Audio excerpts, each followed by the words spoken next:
Hello students, this is class 11 commerce and welcome to the digital online classes. Today we are continuing the same chapter, that is we are studying the various form of business organizations and we are discussing the cooperative society या फिर cooperative form of business organizations, and we have discussed the meaning of the cooperative society and the type of the cooperative society. Today we will discuss the merit and the limitations of cooperative society. So let us look the what is the merit of the cooperative society. The first advantage or merit of the cooperative society is that equality in the voting status.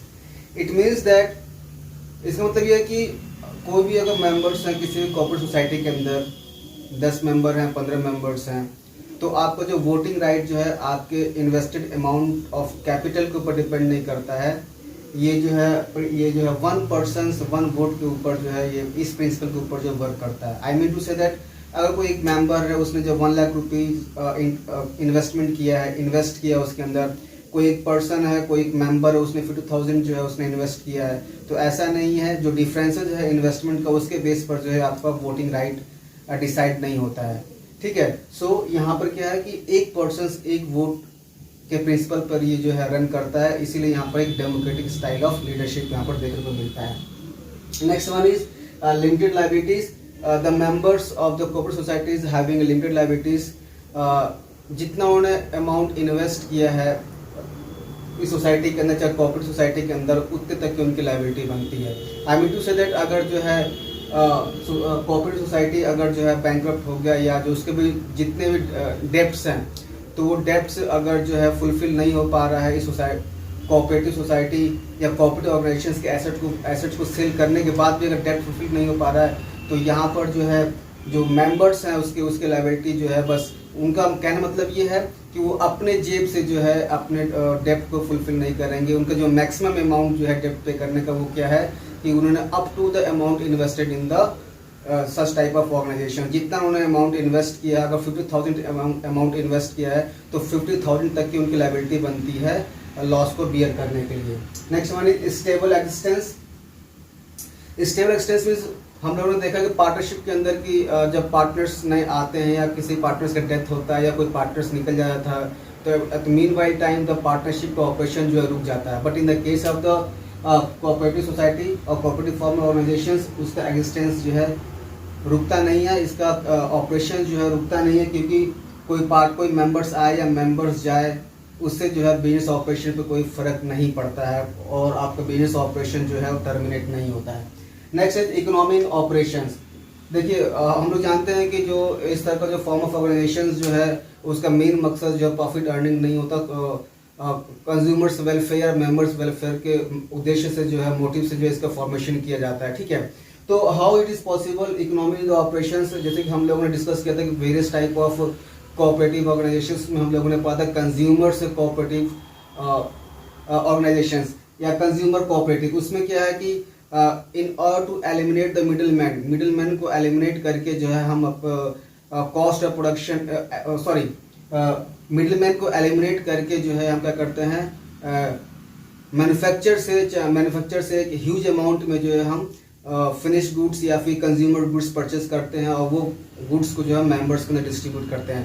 तो कहने का मतलब है economic operation मतलब ये होता है कि जब हम लार्ज अमाउंट में, जब ह्यूज अमाउंट में जब प्रोडक्शन यूनिट से परचेज करते हैं, तो हमारा जो है इकोनॉमी ऑफ स्केल क्या होता है, चाहे इकोनॉमिक ऑपरेशन जो हमारा जो है, इकोनॉमिक मतलब सस्ते दामों पर हमको जो है चीज़ें अवेलेबल हो जाती हैं और उसी चीज़ों को जो हम मेंबर्स के अंदर डिस्ट्रीब्यूट करते हैं, चाहे मेंबर्स में सेल आउट करते हैं. ठीक है. तो इकोनॉमिक ऑपरेशन मतलब कि जब ह्यूज अमाउंट पे जब हम परचेज करते हैं तो हमको इकोनॉमिक ऑपरेशन का फायदा होता है. Next one is support from the government. ठीक है. तो कोऑपरेटिव ऑर्गेनाइजेशन जो है वो गवर्नमेंट को सपोर्ट करती है. हमारा इंडिया क्या एक डेमोक्रेटिक कंट्री है. ठीक है. तो यहाँ पर जो गवर्नमेंट का जो भी वर्क होता है वो पब्लिक वेलफेयर के लिए होता है.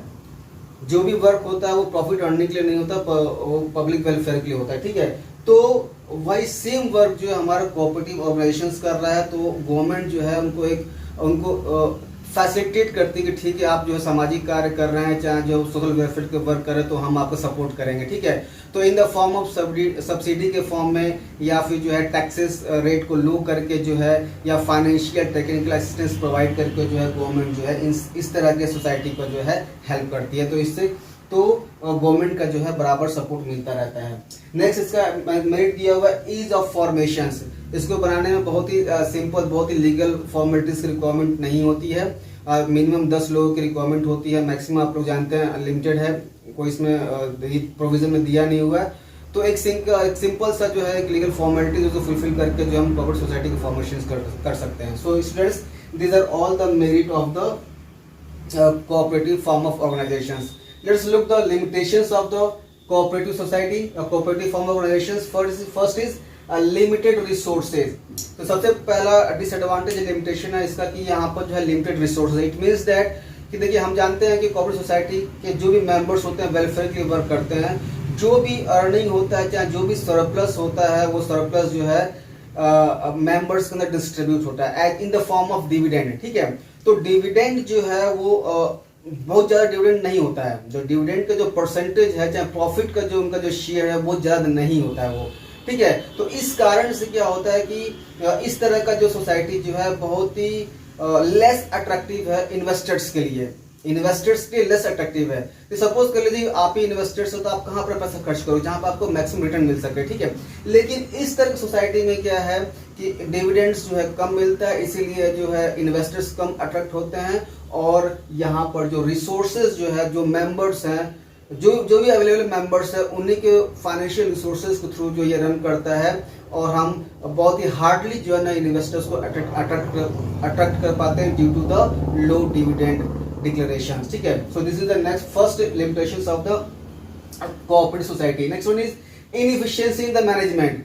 मैनेजमेंट में जो इनएफिशिएंसी है, देखिए किसी भी ऑर्गेनाइजेशन में अगर हम एमएनसी कंपनी की बात करते हैं, मल्टीनेशनल कंपनी की बात करते हैं, तो वहां पर जो भी मैनेजर्स लेवल का जो भी पोस्ट है, चाहे मैनेजर्स चाहे एग्जीक्यूटिव लेवल है, उनकी सैलरी बहुत हाई होती है। ठीक है, but in the case of the cooperative society यहाँ पर जो है सैलरी उतना बढ़िया मिलता नहीं। जो भी मैनेजर्स हैं उनको सैलरी अधिक प्रोवाइड किया नहीं जाता है। ठीक है, क्योंकि ये पब्लिक वेलफेयर के लिए जो है वर्क करता है। तो जब किसी अच्छे मैनेजर्स को जब अच्छा सैलरी चाहे हैंडसम सैलरी प्रोवाइड नहीं कर पाएंगे, तो वो हमारे पास चाहे हमारे संस्था के अंदर काम नहीं करेगा, हमारे ऑर्गेनाइजेशन के अंदर काम नहीं करेगा। ठीक है, तो जो टैलेंटेड जो मैनेजर्स है उसको हम अट्रैक्ट नहीं कर पाते हैं, ये ऑर्गेनाइजेशन जो उसको अट्रैक्ट नहीं कर पाती है।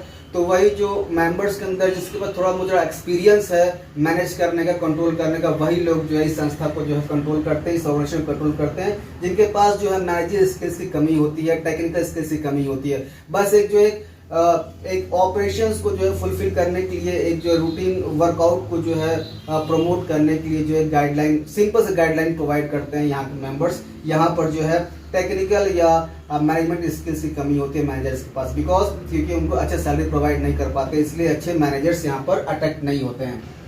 Next one is lack of secrecy.